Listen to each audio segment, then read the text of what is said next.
الحمد للہ وکفى وسلام علی عباده الذین اصطفى اما بعد فاعوذ باللہ من الشیطان الرجیم بسم اللہ الرحمن الرحیم۔ آج کی ہم اس ویڈیو میں بات کریں گے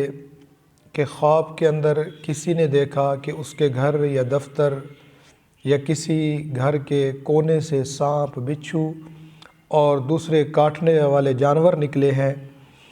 یا اسی طرح خواب کے اندر دیکھا کہ اس کے اوپر گھر کی یا دفتر کی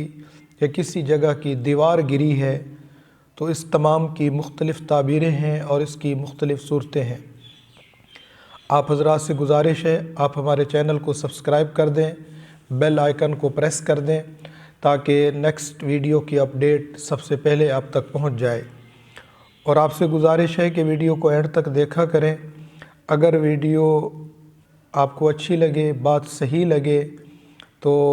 کامنٹ سیکشن میں اپنی رائے کا اظہار ضرور فرمایا کرے۔ اگر کوئی شخص خواب کے اندر دیکھے کہ اس کے گھر یا دفتر یا مکتب یا کسی جگہ سے سانپ، بچھو اور دوسرے کاٹنے والے جانور نکلے ہیں، تو یہ اس امر کی دلیل ہے کہ اس کو کسی بڑے آدمی، حاکم وقت، بادشاہ یا کسی بڑے آدمی کی طرف سے تکلیف، غم اور صدمہ پہنچے گا۔ اسی طرح اگر اس نے دیکھا خواب کے اندر کہ اس کے اوپر گھر یا بالا خانہ یا مکتب یا دفتر کی کوئی دیوار اس کے اوپر گری ہے، تو یہ دلیل ہے اس بات کی